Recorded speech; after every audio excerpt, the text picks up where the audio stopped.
everyone. Welcome to this MEF webinar. Today, the title of which is Strengthening Customer Relationships Through Mobile Engagement. So my name is Tim Green. I'm the Features Editor of MEF. I'll be moderating today's session. I say moderating, it's more of a fireside chat.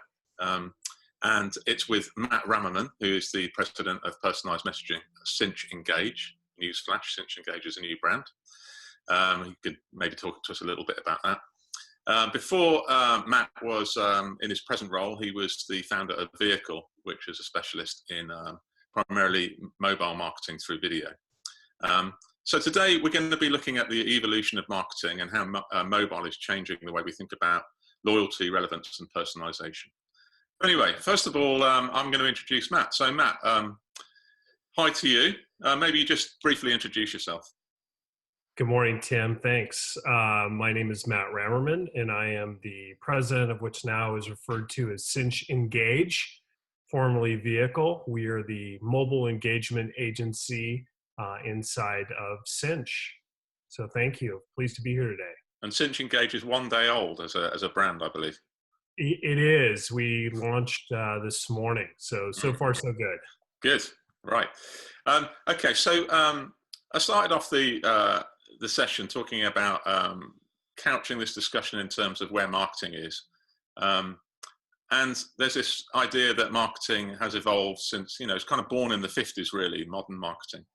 And it's moving from kind of ideas around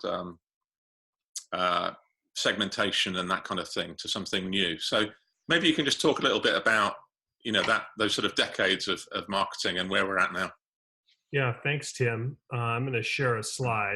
So, to make a bold statement, we believe that loyalty, as we've thought about it for many years, is actually dead, and we are entering into the age of relevance. And this has been reinforced by a study recently done by Harvard Business Review that took a look at, to your point, the evolution or changes in marketing through the decades. So, for example, in the 60s and 70s, it was all about mass marketing. So essentially, we were using the blunt instrument of mass advertising to reach an audience. So, for example, it's fascinating, in the 1970s, you could buy a 30-second spot across the three major networks in the United States and reach 60-65% of the American audience. So the idea in those days was really all about just driving awareness in order to drive sales down the aisle in the grocery store or department store. So then that evolved into the 80s, largely fueled by advancements in technology, and advertising then began to take a more sophisticated step forward in its evolution, where they began to understand that not all audiences looked and behaved the same. So the concept of creating segments was born.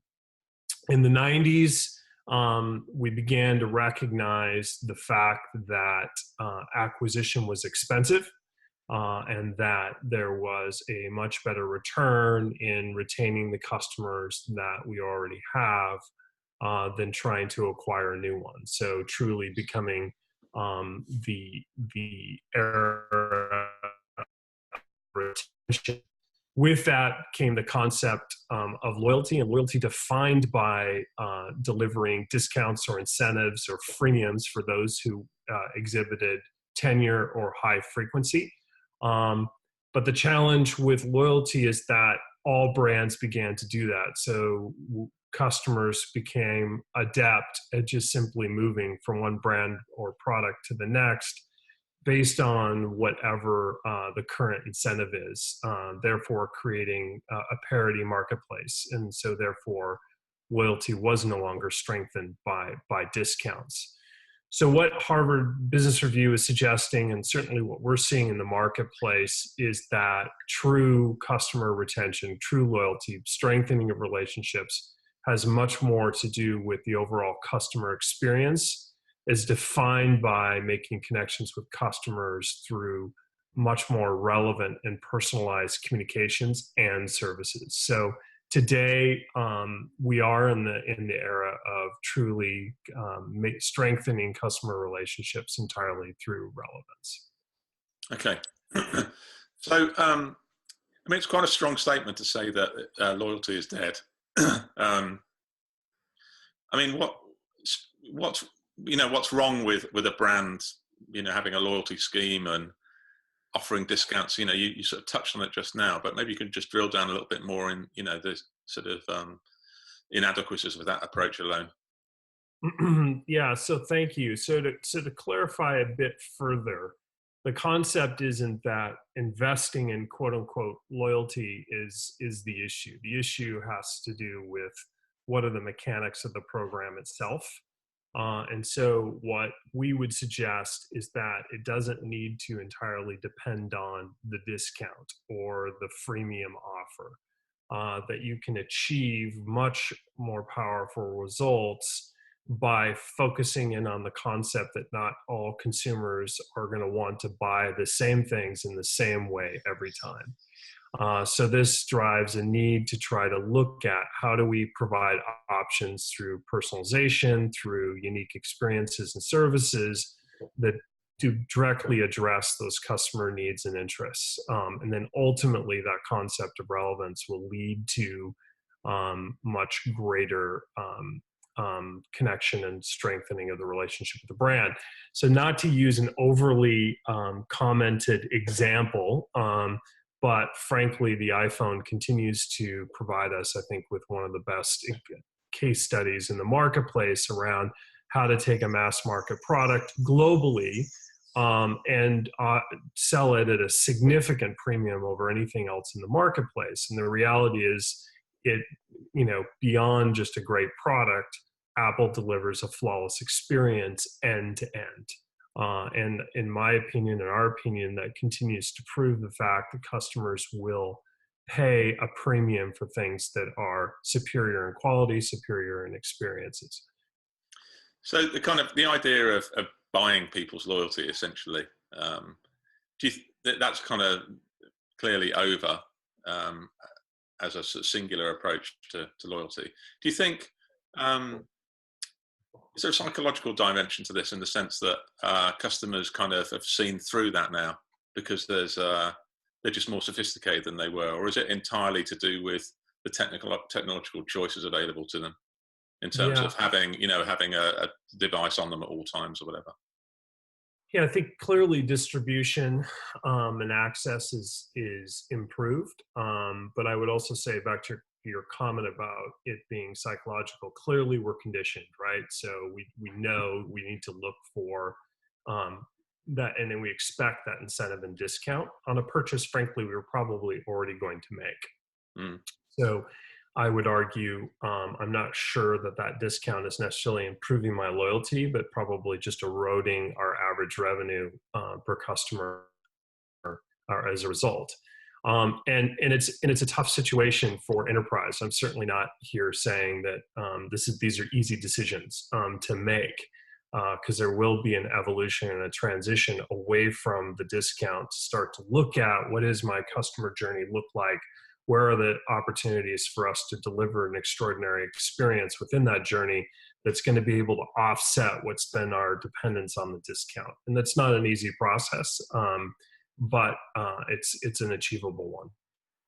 So in the slide that you just presented to us, you showed that you referenced the fact that there used to be a time when there were, small number of TV channels, you do a slot, reach everybody, small number of supermarkets. We don't live in that world anymore.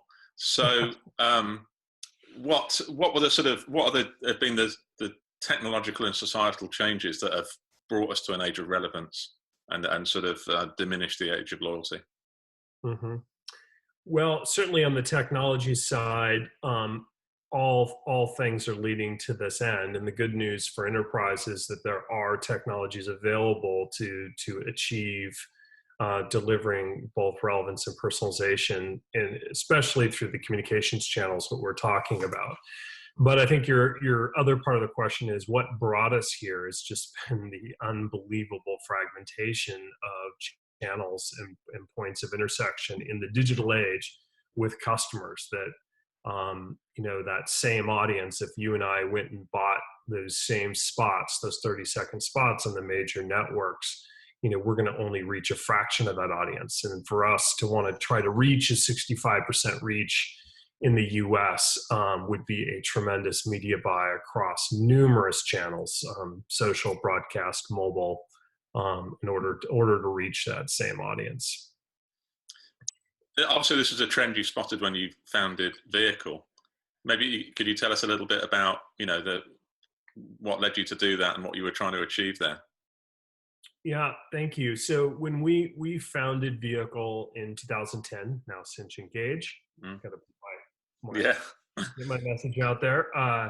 So the idea was we had, like the rest of the world, we're observing this massive paradigm shift of consumers' connection with digital content shifting from desktop to mobile. And at the same time, recognizing that there weren't good tools available for marketers to make a connection with their customer. And so we began to study mobile and customers' engagement with mobile, and began to think about what would it mean to derive a superior experience on a mobile device. And we came back with three conclusions, one of which was when it came to engaging on mobile, the options, in our opinion, were somewhat limited, meaning particularly in 2010, brands were moving pretty aggressively towards developing their app. However, the challenge was that consumers weren't terribly keen on downloading the latest app from the latest brand. And if they did, likely they were going to disable it after a very short period of time. The other option in those days was essentially email. And in our opinion, the email inbox is awfully crowded, hard to get a lot of attention in that space. And particularly when you try to engage or read email on a small screen, that was quite difficult. So conclusion one was no apps. We needed to find an alternative to email. And so we landed on the messaging channel as the place where we felt we could drive the highest engagement.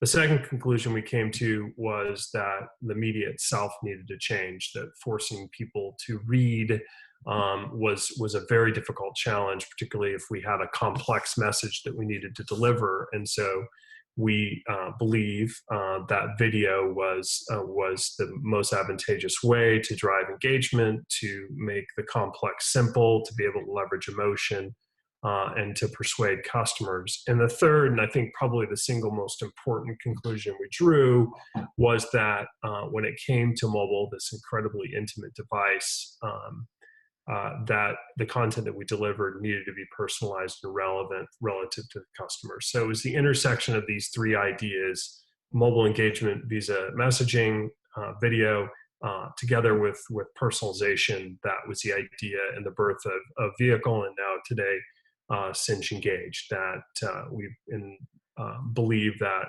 mobile engagement is the core way to engage with customers, and when the content you deliver needs to be personalized and tailored to the individual who's receiving it. So we're going to get into that in much more detail, but it'd just be interesting to, while we're on the topic of your original launch of Vehicle, now Sinch Engage, of course. What was it's 2010, there were data was very expensive. The iPhone was 2 or 3 years old. So what was your experience early on of trying to sell this idea of personalized video in a world of very small data plans, very expensive data, and not many smartphones? So interesting question. So the good news is that we were leveraging the MMS channel primarily when we launched the business, and frankly, we still utilize that channel today with the preponderance of our content. Message data, video content pushed over MMS is not considered data. So that's how we skirted around any data issues. So it's not like we're linking or connecting out to a web hosted asset. The full video packets are delivered over the MMS channel. And then the second piece that was interesting in those days is that actually feature phones played video beautifully. So even in 2010, when you had an extremely fragmented market between smart and feature devices, we're still able to reach those feature phones with rich video content back in 2010. And even though this is a great segue into another key message, even though today we are much more ubiquitous in terms of smartphone distribution, their capabilities and playback is still extremely fragmented based on what the carriers will allow and the device allows. And one of the benefits of working with our company, Sinch, is that we've resolved all those issues. So we can ensure for our enterprise customers that the video content we're delivering to those assets are going to, one, play full screen, play high resolution, high fidelity, and have, frankly, particularly when it comes to MMS delivery, the same reach we can achieve with SMS. So let's talk a little bit about what personalization and relevance actually means across the mobile channel, because it's tempting to think, oh, I'll just send you a text with "Hi, Matt," and that's enough, kind of thing. That just shows that we know who you are. But obviously, it's a lot more than that. So maybe you can just sort of tell us what personalization and relevance actually means in a real sort of customer walkthrough. Yeah, great question. So first and foremost, I do need to say there's no sweeter word than the sound of your own name. Well, that's true. Yeah. And as trite as it might seem, sitting here with our lovely fireside chat, it's a fact. It is still such an incredible point of engagement that I don't want to underscore how important that is. But to your point, Tim, it doesn't just stop there. Not to get overly academic around the subject of personalization, but there are essentially two parts to personalize engaged content. One is in the explicit side, and that's the area that we work probably the most with our clients. So explicit meaning, I know your name is Tim. I know that you perhaps buy these certain types of products and therefore have certain kinds of preferences, or perhaps Tim has indicated interests in certain products and or services. So the things I'm communicating to you are known explicitly from the database. And that, frankly, gets the communication an awful long way to do some very basic segmentation and make some very basic inferences based on very explicit signals that I'm getting from Tim in the database. Where things get really interesting is when we start to mix the explicit with the implicit, and we actually start to draw greater inferences from either Tim's purchase behaviors or, frankly, how Tim's using our services in order to fuel the personalization. So, for example, with many of our clients, we're running all of the customer segments through a churn propensity analysis. And what that tells us is that all of a sudden, maybe we say that Tim's exhibiting signals that makes Tim higher risk to leave our services. And in which case, if we're sending an offer or presenting a new product, perhaps we might price that in a certain way to drive a slight more incentive to Tim to purchase, as opposed to perhaps we run Tim through that same propensity model and determine that Tim is not high risk for churn, and perhaps then the offer, the service is crafted in some different way. So we can run Tim through various propensity for churn risk, but also propensity to purchase. And that could tell us a lot about how we might want to customize that offer to you. Where does this data come from? Is it like the enterprise's own data, or is there a opportunity to bring in other kinds of data, maybe location data, which the brand won't have, but the operator will? And location's a real hot topic right now, at least in the U.S. market. But yeah, absolutely. So there's there's lots of approaches here. It all does have to start with the brand or enterprise's own data set. That data set can be, it's one of the services we can provide, so we can run that data set through our own models to help with, particularly on the inferred side, some of the propensity models we've developed, so we can help augment or bring some new insights to that existing data. We could augment that data set with third-party data, which is also very interesting. So maybe we find out that that Tim happens to be a football fan, and so we want to somehow in the video experience make a nod towards your sports enthusiasm and interests, as a way to make the experience more relevant. Well, I am a very big football fan. Thank you for asking. Okay. But not American football. So what about messaging? What part does this play in the relevance age? I think I believe you have some examples that you can share with us.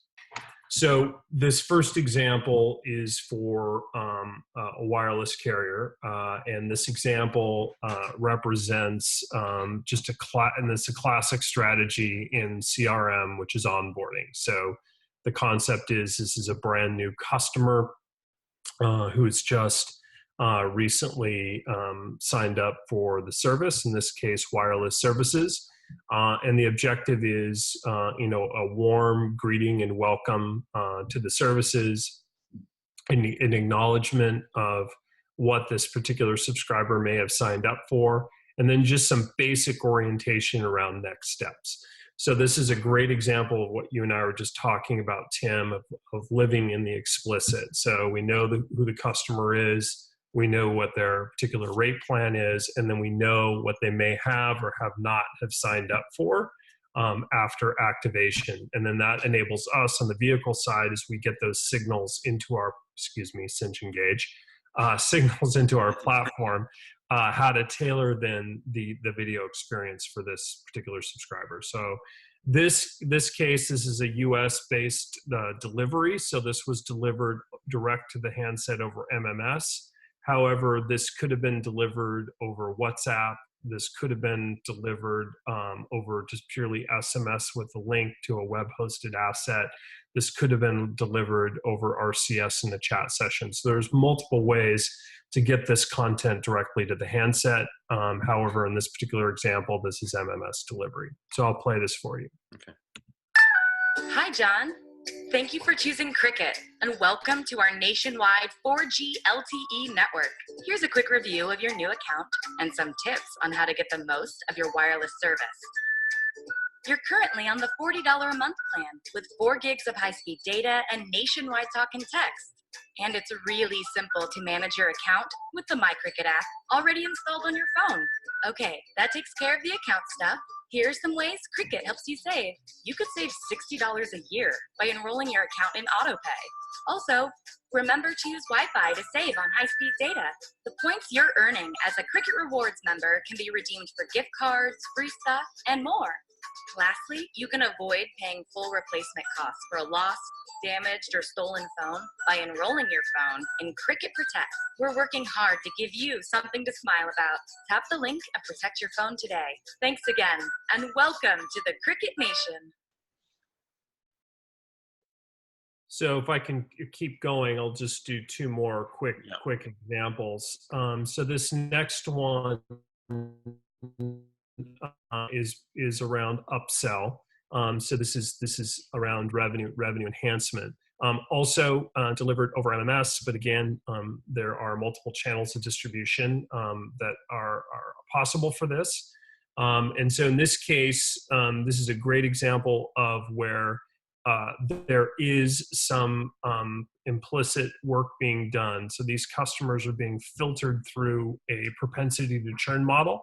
And the incentive in this case, this is an upgrade to a new handset.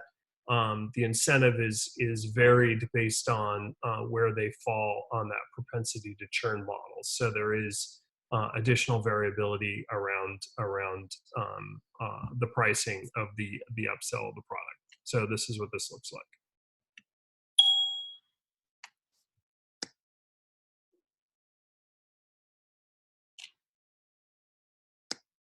Hey, John.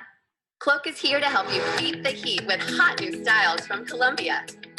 Come in today and get 20% off Columbia shorts and swimwear for men. Summer in style with clothes made well. So I was surprised that wasn't the example I thought. So I apologize. And this particular example still stands. This is Upsell, so I was correct about that. And this is also this was done based on cart abandonment. So in this case, this person had been looking at this particular garment in their cart. They had not purchased. They were part of the mobile loyalty program, so we're able to showcase the product they've been looking at over personalized MMS. We linked them both to a store that was close to them in their area. So based on the zip code of their registration, we're able to tie them back to the store closest to them, showcase the product they've been looking at, and then also provide the option for direct purchase online. So apologize for getting that one wrong. The last example I'll share is our platform has the ability to deliver both personalized video, but also dynamic, rich media content. So we get involved with a lot of enterprises that are currently using SMS for things like flight notifications. And what we can do on our platform is ingest the same notification data, so in this case 160 characters of text, but then represent that back using dynamic rich media. So this SMS now has been delivered as what we refer to as a dynamic rich media asset. This is a great example, Tim, of appending that original metadata with third-party data. So in the original metadata, we knew the flight and its destination, the time it was leaving. And so what we've done is take the weather in the destination location and now append that SMS with the weather information and now enhancing it. And that's something we've done on our platform. So that, what channel is that rich media going over? So that's going over, it can go over MMS, it can go over SMS with a link. The nice thing is that we can get a link preview, so much of this visual asset would be present in that preview, and could also be delivered over WhatsApp or over an RCS chat. Right. What kind of results are you getting? Because I'm assuming that you could replicate broadly some of the messaging here on email, for example. So have you got any evidence of the results compared with channels like that? Yeah, the results are pretty significant. I mean, we already are ahead of the game because of just the engagement levels that messaging provides. It's been very well documented that messaging still remains the king of engagement with almost 90+% open or engagement rates. But then you couple that with personalization, and for brands, we've achieved on just the pure loyalty measurement side. And as most CRM organizations, they look at reduction in churn as being their primary metric around retention. And for us to achieve 20+% reduction in churn is common, but that is truly transformative to the brand. And then on the revenue side, for us to see conversion rates that are 100% greater than alternative channels, whether that's SMS or even email, is pretty common. But again, video provides such a visceral medium to promoting and showcasing products and services. It's hard to beat. What are the barriers to video? Obviously, we touched on cost and data availability. What about format fragmentation and things like that? Is a lot of that solved now, or are there still challenges? Absolutely challenges, but we've solved them from our platform perspective. So the enterprise does not need to worry about the distribution of the video asset. We've resolved the technical fragmentation and have been doing that for a very long time. So again, we can ensure ubiquitous distribution that's equivalent to SMS, depending on the marketplace. But we have very broad distribution. The challenges are we also are involved in the production of the video as well. And it does not, I can tell you, it does not have to be costly. I think one of the fears of enterprises, well, we've got this SMS thing down, or we've got the email development down, videos got to be more complex, more expensive. We make it very easy for our clients, and we can produce world-class video content, as you saw in the previous examples, for very reasonable and efficient costs. So how granular can you go with the content? So clearly, I am a customer of a brand, and they know a certain amount about me, and they can trigger certain kinds of messages at certain stages in my, my contract lifetime, or when it thinks that I might churn or whatever. Am I getting the same content as other people in the same segment as me, or is there an opportunity to actually even tailor the kind of content that I'm getting on a, down to a small group level or even an individual level? Yeah, it's truly one-to-one. So it's if we get often we'll get a list of a million customers, and we're producing a million different video versions, down to truly down to the individual. I mean, there might be two Tims in the database, yeah. But depending on how the campaign's set up, what more there is about Tim hopefully is unique to Tim. So we can go one-to-one, and with zero limitations. As long as the data can surface the information, we can respond to it in the video experience. So that's some kind of automation in the background that you're doing in order to populate these videos. Yeah, exactly. In terms of the kinds of enterprises, I mean, if you look at your vehicle and now Sinch Engage, your kind of customer base, there's some pretty big names on there. Do you have to be a really large enterprise in order to make the most of this? How broad can you go in terms of the enterprises that you touch with this? Yeah, so great question. So the solution itself is extremely scalable in both directions.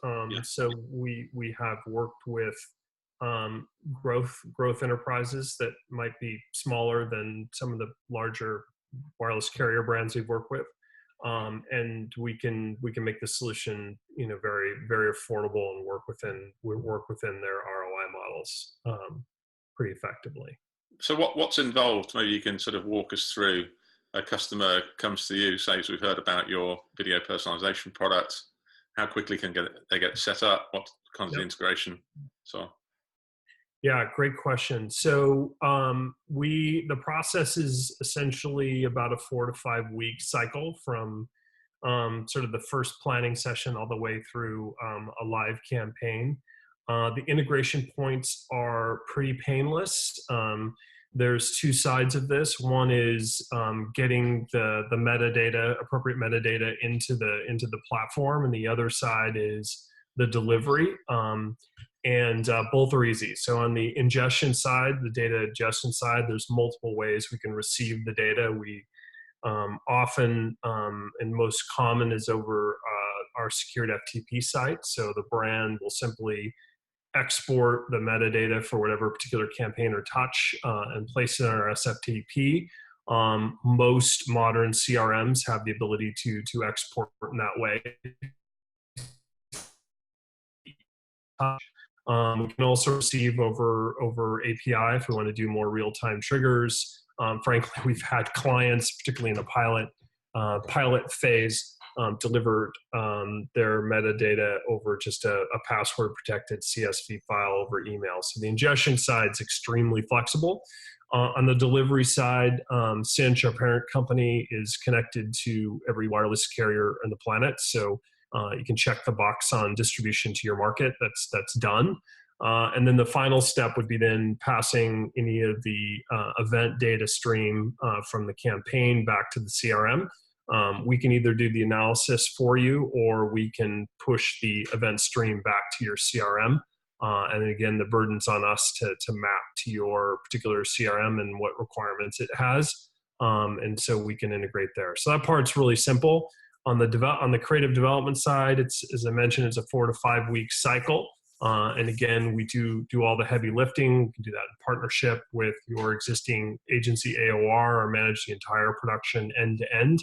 But it's a very iterative, collaborative process where we work very closely with the marketing teams through all the steps of the production to make sure everyone is locked in step with what's being produced. Right. What about the privacy and the consent issues around using some of this data? Is that something the brands have to clear themselves, or do you have a role to play in that area as well? The responsibility for that's mostly on the brand side. And again, we work mostly with explicit data that's typically not considered PII. So talking to you, knowing your name's not PII, knowing what services you've signed up for, even the purchases you've made, is not considered PII. And generally that's the layer we're working in. And so it's not a concern either for GDPR or for the US market. Okay. So you talked a lot about video, and you mentioned the MMS channel. So clearly the next phase of this is RCS, yes. Possibly. Yep. We don't know yet whether RCS is going to really take off, but I think we all hope it does. So that's going to take the opportunities to personalize to an even greater level. So what's your feeling about that? And I think you might have an illustration of it for us as well. Yeah, I do. I've got a use case I can share. I for one am very certain that RCS is going to take off. So I'm going to move from hope to a higher degree of certainty. It is the absolutely the next, in my opinion, the next important evolution of messaging. And frankly, I think that all sides of the ecosystem have to have it in order to survive. And clearly, customers, consumers on a peer-to-peer level have more than indicated that messaging is their preferred means of interacting not only with their friends and family, but also with enterprise. I just came back from a family vacation in Legoland in California, and I was absolutely blown away.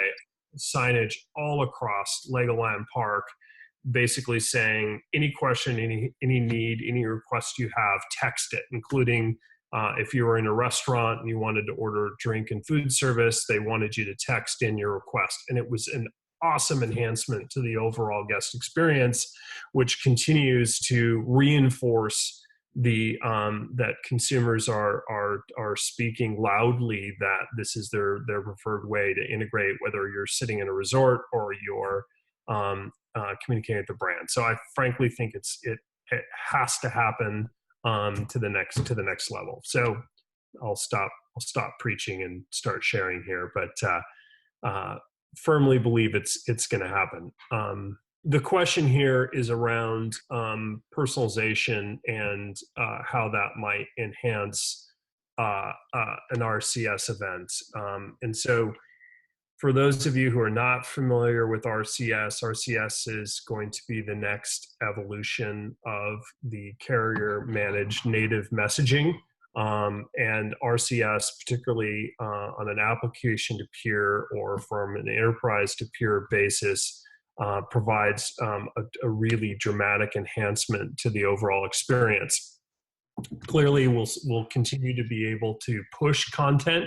So customers of ours that have opted in to receive messages from our platform will continue to be able to push content to their devices. However, what's really compelling about RCS is the ability for the customers to proactively engage or open up a chat session with a brand of their choice. And so the emulation experience I'm going to share with you here is just that. A customer in this case is going to proactively open up a chat session with their brand. In this case, it's Mobilitia, which is a fictitious wireless carrier. And as you'll see, they're going to go through an experience with that carrier where they're going to check on their data plan. They're going to note that there's a problem, they're using too much data, and they're going to make some modifications to their account. And as you'll see, there's opportunities throughout this experience to deliver dynamic or rich content, in which case our platform then responds to each of the actions the subscriber's taking by delivering dynamic content. So this is what this looks like.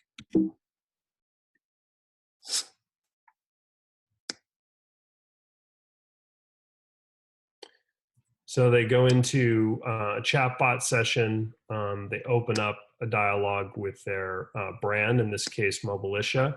And then we present through this two-way correspondence. We provide the ability for them to check on their data plan. In their case, they note they're over in data. So we present options for them to make adjustments to their account. But at every step is an opportunity to dynamically respond to the actions and the inputs that the subscriber, in this case, are making to their account. In the end, we can deliver a personalized video that summarizes all the actions this person has taken. It looks like this. Hi, Paul. Welcome to Mobilisha, the world's greatest provider of everything you'll ever need. Here's a heads up on what to expect from your first bill. On June 14th, you signed up for the economy plan, which has a base price of $45 a month. You also added international calling for $10 a month, wise choice, and 2 additional lines for $40 a month. Because your bill cycle doesn't actually start until the 28th of each month, $18 will be added to your first bill to cover your first 11 days. And all new accounts have an activation fee of $5. So your first payment will be $118, but after that, your monthly payment will only be $95. We can remind you when your payment is due, or you can manage your account anytime you like by downloading the Mobilisha Manager. Thanks for choosing Mobilisha. Great. Is that, are you close to actually doing campaigns like this, or is this a sort of demo? No, we are ready today to deliver. In fact, we're launching chatbots for enterprises all over the world in RCS today. So back to my original point that, RCS, yes, it's still a bit of a fragmented market in some cases, but it's definitely being rapidly deployed both across carrier side and OEM side to enable these interactions. And we're deploying these today. Okay, well, we've only got a couple of minutes left, but just some quick fire answers to some of the audience questions. People wanted to know about how big the files are when you're sending videos, presumably across MMS, but maybe across other channels. What kind of file sizes are you dealing with? Yeah, that's a great question. That's also part of our job. So depending on the channel of deployment, we're transcoding or adapting the content down to whatever the maximum file size is for the channel we're delivering or the handset that we're delivering to. So we actually, not to get too academic about this, but we actually start with high resolution, high def source files. And then depending on channel of delivery or the capabilities of the target handset we're delivering to, we're transcoding or adapting the content down for maximum playback. So entirely managed on our end. That's part of our service. And can you handle previously created video, or does everything have to be created by yourselves?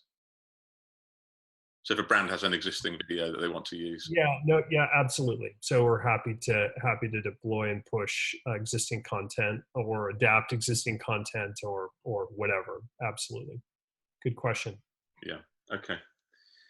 All right. Well, it's been an amazing conversation. It's such an interesting area, and it's obviously interesting to see, to talk to someone who's actually already doing this stuff rather than just projecting forward to the future, and to see some of the results that you're achieving as well. So thank you very much for your time today. And I will just remind the audience to look out for their emails and and see any links to the blog post, and also to where this video is going to be available in future, so that they can share if they want to. So Thanks, again, Tim. thank you very much for joining us, Matt. Thanks, Tim. Appreciate it. Have a wonderful evening. Good. And thank you for watching, and we'll see you next time. Bye-bye.